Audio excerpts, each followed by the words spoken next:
Good afternoon, everybody. It's April the 20th, 2015, and I'm Cindy K. Courier.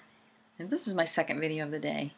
And it has been interesting weather here, like Norman in North Carolina. I did live in South Carolina for a little while, a very little while. But we've had thunderstorms intermittent with sunshine and big billowy clouds, and it's just been back and forth all day long.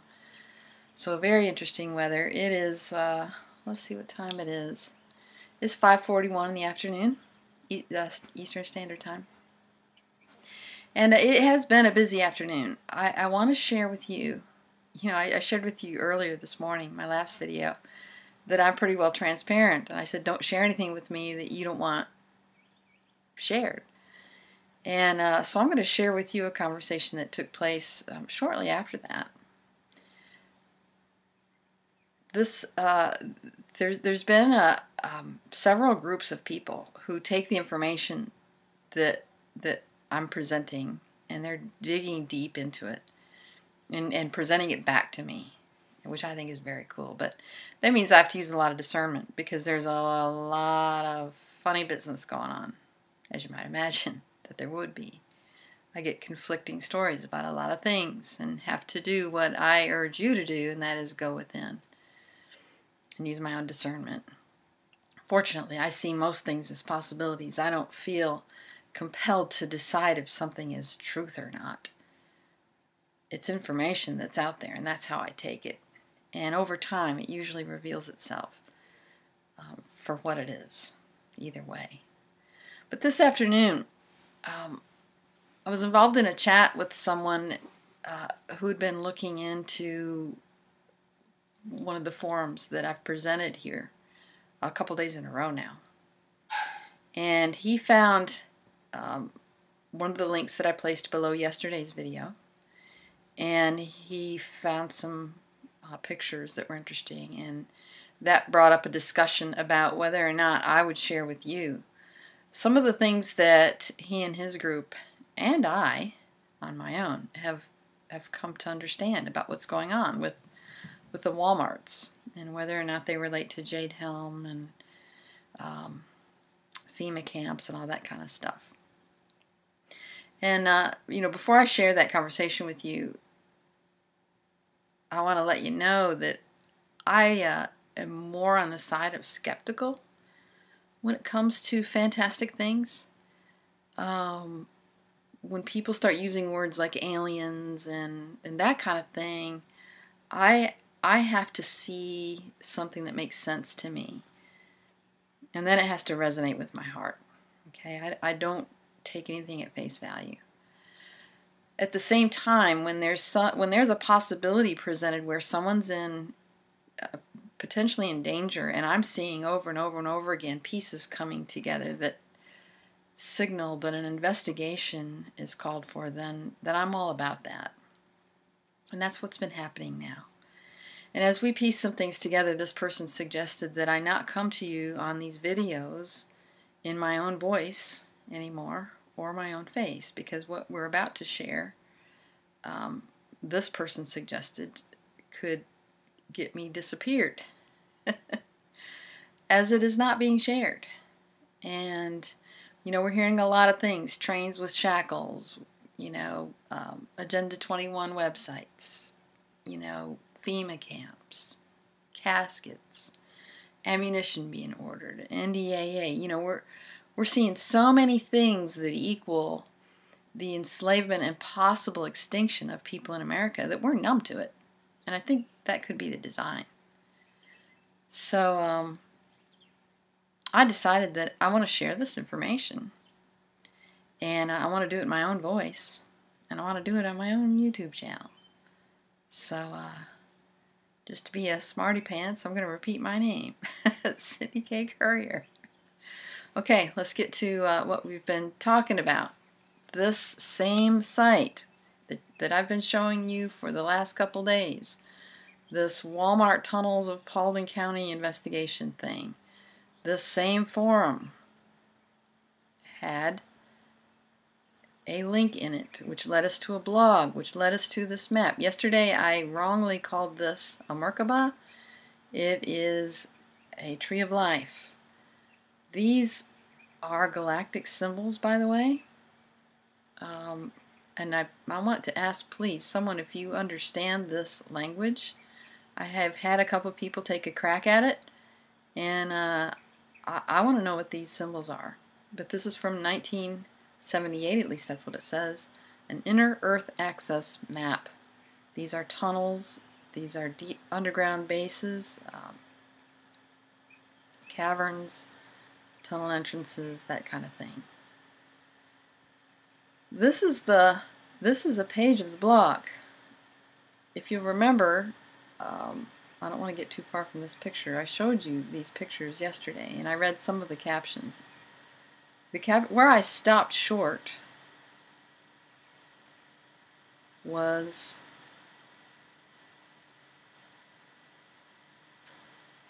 just above where I just now was. Yeah. These are underground bases, and they're underground prison camps.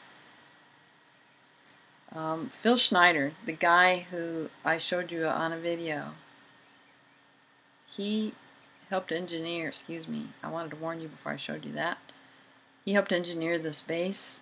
He was alarmed with what he saw there. He said he saw thousands of children being used in underground prison camps, that they were physically used up, could not go on, that the nasty Dracos kill and slaughter and eat the children on the spot.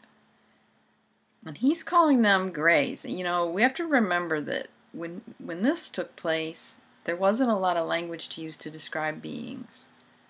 But he said the part of the covert government CIA that are involved with the underground bases that are jointly occupied with these agents and negative aliens, he's calling them negative aliens. I don't think that's the word we would use right now.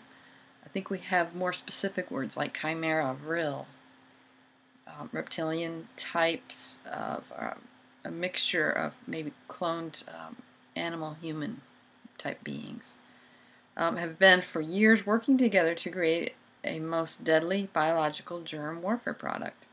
And they found that by using glandular secretions from the aliens to create the biological weapon that is totally deadly to humans while it's not effective on the aliens. Okay. This sounds pretty fantastic.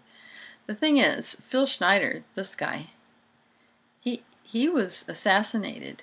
In fact, there's a video right here that says that this was his last talk before he was assassinated months later.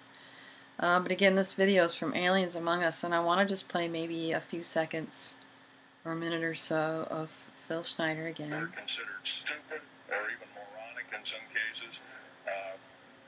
It's got to stop. If we're going to gain our country back, we must, and I repeat, must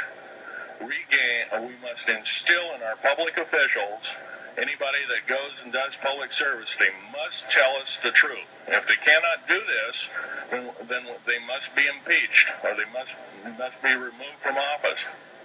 If this cannot occur, if the truth cannot totally come out, there are reasons for secrecy, for instance, but if the truth cannot totally come out, what's the use in us having anything called freedom?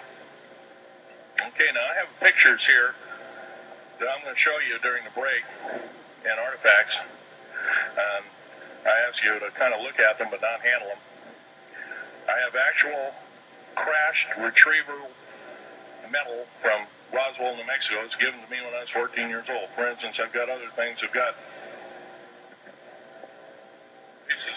pieces of titanium, a special titanium alloy made for everything from... Okay, I believe he, in this talk, goes on to talk about how they have reversed engineered. They've used advanced technologies and reverse engineered things that they're using today, and that's how they get the technology for the Mach 2 trains. I guess now they're developing Mach 5 trains. The testimonies have it. So what happened to this guy? He is, most of us in the freedom movement understand that he was killed. And the reason we all think that is because he told us, in fact, I believe it was in this very speech, that if he ever turned up dead, it wouldn't be because he killed himself, because he was dedicating his life to getting the word out about these underground tunnels. So here we have a Phil Schneider investigation report, and I'm going to put this below the video, where his ex-wife says there is no way that he killed himself. And she goes on to list reasons why he would not have done that. And she said the autopsy, the medical examiner determined that he had committed suicide by wrapping a rubber catheter hose 3 times around his neck, half knotting it in the front. So I want to warn you now, I'm going to show you the image that you saw a second ago of his corpse. And if you're sensitive, please fast forward this a few seconds, or you may want to, if you're a child, I want to ask you to just fast forward this, or if you're a parent, if your parents are around, go get them and watch this with them. But here he is. That's Phil Schneider. These are very distinguishing marks on the back of his head. You see some interesting marks on the back of his head in some of the other photos of him online. It looks like some black goo has been poured into his mouth. So this is the catheter right here. But it looks like a whole lot more than that was done to this man. And, you know, I worked on the rescue squad. I was an EMT for quite a while. And I saw a lot of deceased people. And usually this is not what you see typically in these situations. I'll just put it that way. So what did he hear? What did he see other than the children down there? This is testimony from Phil Schneider. This is a quote taken from a lecture given by him in May of 1995 in Post Falls, Idaho. He said, "Recently I knew someone who lived near where I lived in Portland, Oregon. He worked at Gunderson Steel Fabrication, where they make railroad cars. Now I knew this fellow for the better part of 30 years. He was a kind of quiet type. He came in to see me one day excited and told me they're building prisoner cars. He was nervous. Gunderson," he said, "had a contract with the federal government to build 107,200 full-length railroad cars, each with 143 pairs of shackles. There are 11 subcontractors in this giant project. Supposedly, Gunderson got over $2 billion for the contract. Bethlehem Steel and other steel outfitters are involved. He showed me one of the cars in the rail yards in North Portland. He was right.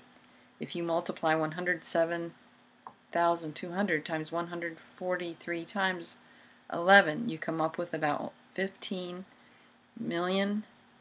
This is probably the number of people who disagree with the federal government."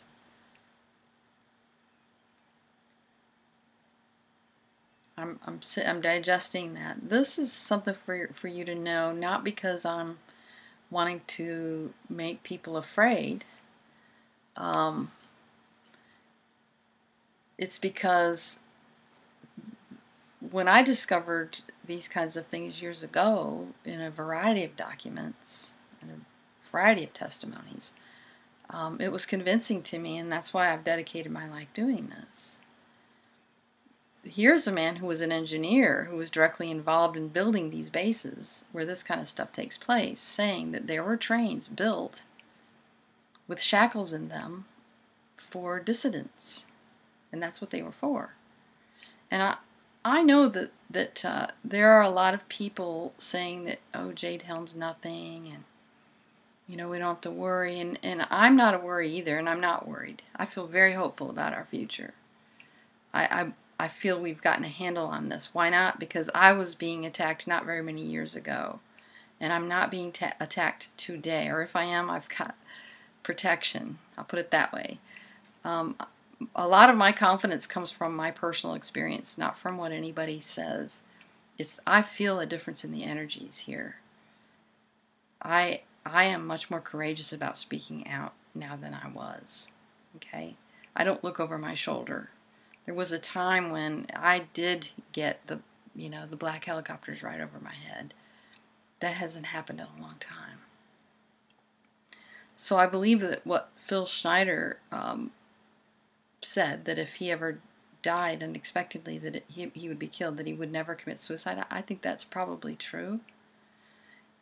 If he's right and there are children underground in these bases, I mean, we have the testimony of a man who says there are children down there. To me, it's logical to investigate, to take that map I showed you a minute ago and go to these places and get some photographs and go with a bunch of people, because, you know, if what he's saying is true and if it's going on today, then you'll need to be secure about it. Now, why do I think it's still going on today? Well, partly two reasons. One is somebody sent me this today. It's a little bit messed up because I've got it. Let me see if I can reload this page. We've got funny weather here, and so it makes the internet service do funky things. There we go. This is the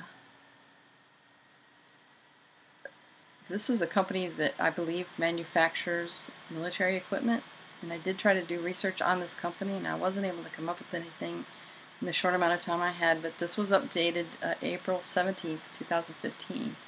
And it gives some figures, and it gives the world's, it gives the U.S. population and the world population. So right now we have a population in the United States at 319 million, and the world population 7.1 billion.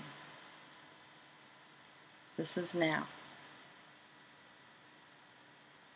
Forecast for 2025, population 65 million for the United States, population 6.7 billion for the world. What do they think is going to happen that's going to cause 319 million people to suddenly become 65 million by 2025? Tell me the answer to that one.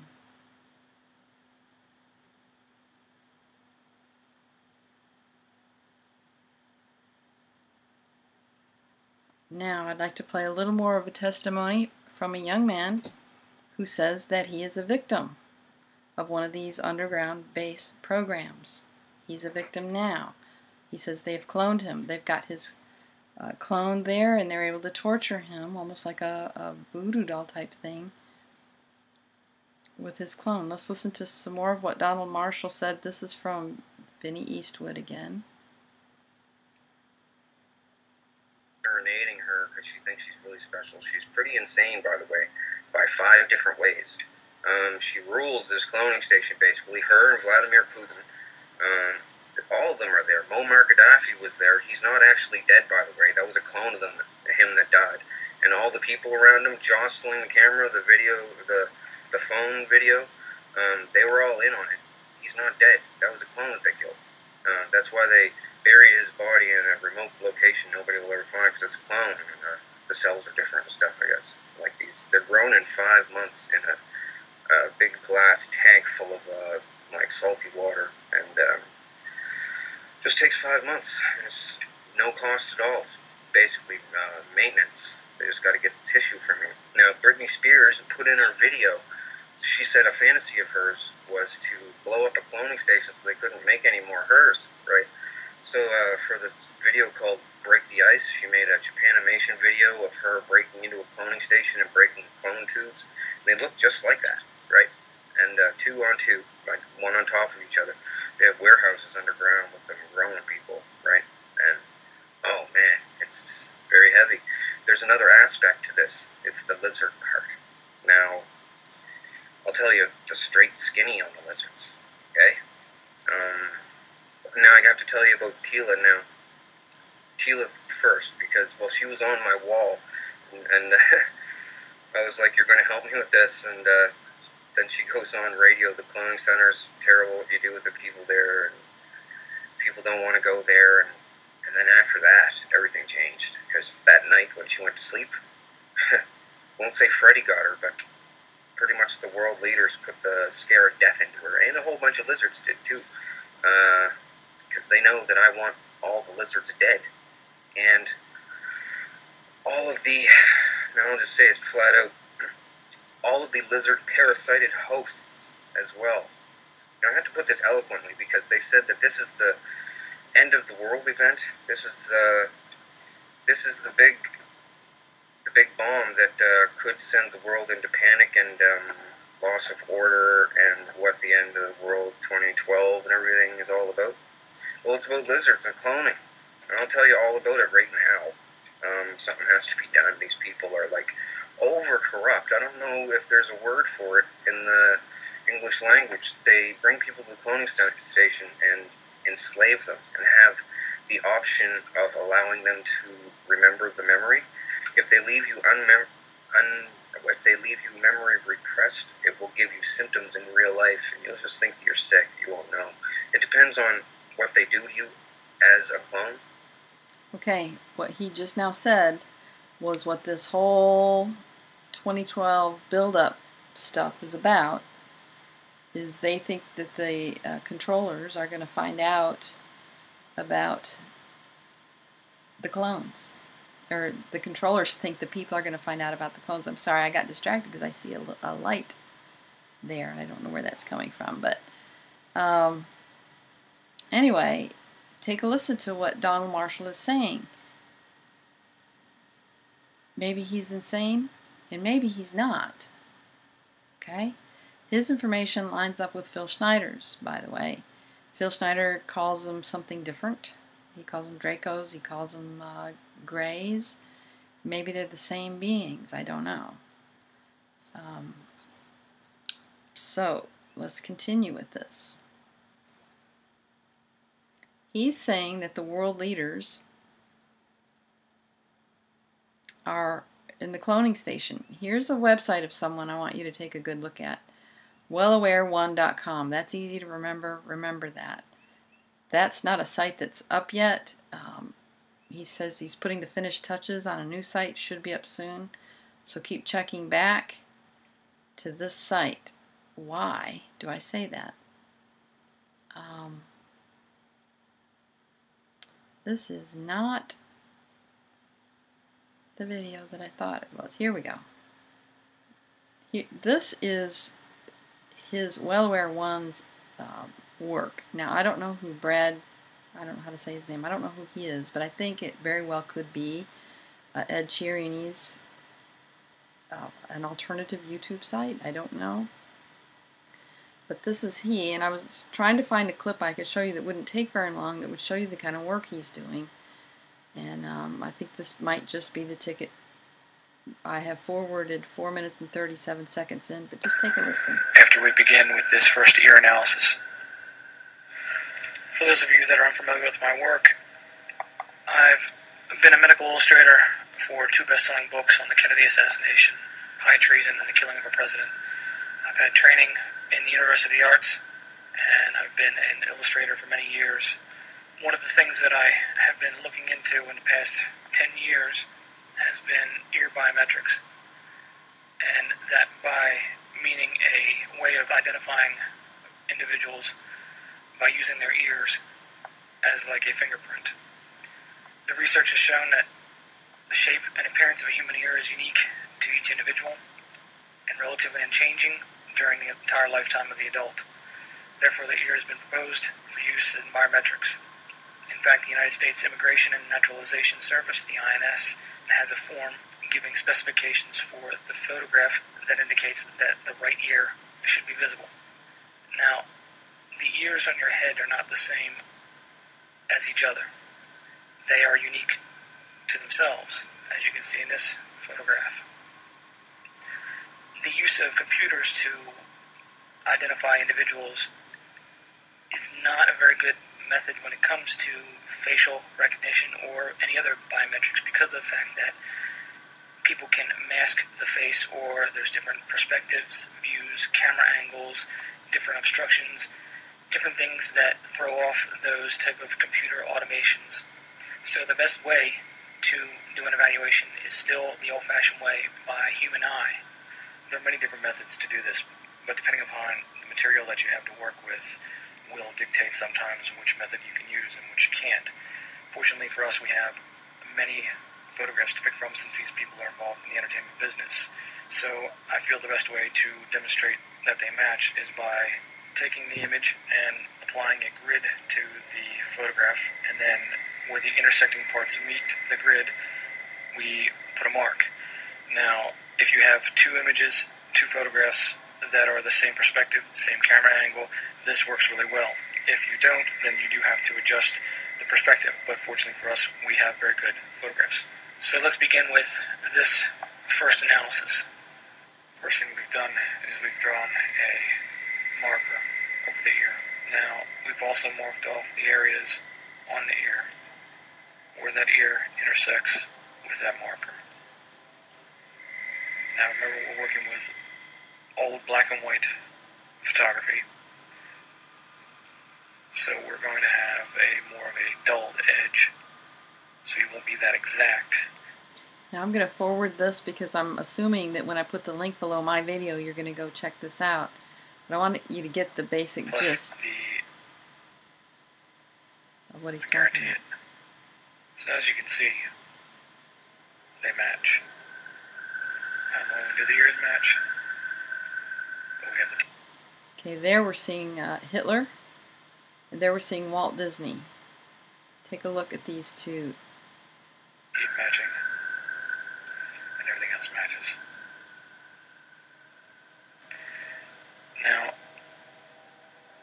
you can argue if you want, but there is more evidence that has been kept from us that I'm about to show you that will make this absolutely 100% undeniable, as we're going to find out exactly who Hitler really is.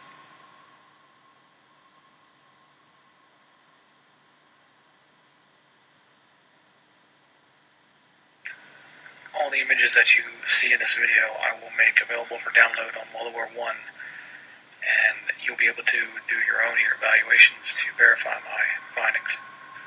So as I began researching for this video project, looking specifically at Hitler and the people around that era, I came across Father Coughlin that you saw in the beginning. Something about him struck me as familiar, and maybe this will clue you in to where I went to next. The presidential election approaches. A Roman Catholic priest, for the first time in American history, is seriously involved in national politics. That pose right there was the first one that caught my attention, with the wrist facing outward and the clenched fist. The next one that really caught my attention, you'll see in a moment. God hates the hypocrite!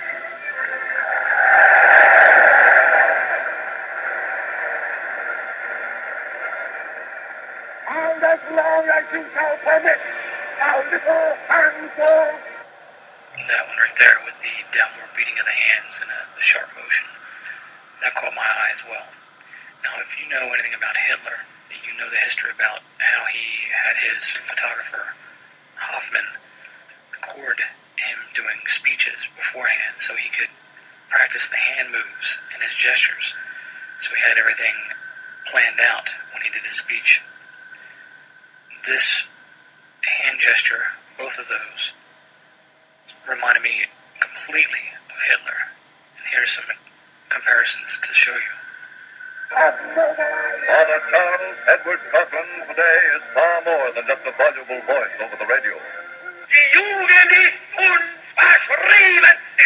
Es lebe die nationalsozialistische Bewegung. Es lebe Deutschland. Die höchste Verkörperung. So when I saw those, I decided to compare Coughlin's ears and Hitler's ears together to do a comparison to see if what I suspected was true. And I'll let you decide. As you can see here, we have 3 ears to evaluate. First thing that we do when we do the evaluation is we draw a grid over the ear. The second thing we'll do is we will draw intersecting points where the ear crosses the line. A sharper edge into more being an edge position that belongs to. The examination here, we flipped it. So anyway, the gist of it is that Father Coughlin and Hitler and Disney are all the same guy.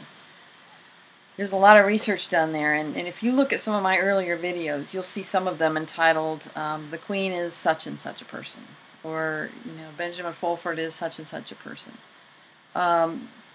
Those are based on my own work, which was inspired by Ed Chiarini, and those were his findings that I felt I was able to confirm using the techniques he used. So, where I am with that now, I've done a few of those, shared a few of those, but there was something about this work that didn't sit right with me, because not all of the findings match up exactly. What I think is a potential and what I want us to explore is what Donald Marshall said, that maybe these aren't actors, maybe these are cloned beings. And that maybe we're seeing clones of politicians around. And I still feel that the scripts are being written for our world governments. That seems really obvious to me, especially if you look at Obama. So there you have enough material to do some research on your own. I'm going to leave these links, all of these links, below the video. Please dig into them. And let's get to the bottom of what's going on down below the surface of this planet. Okay. Thank you for listening. We'll see you next time. Bye-bye.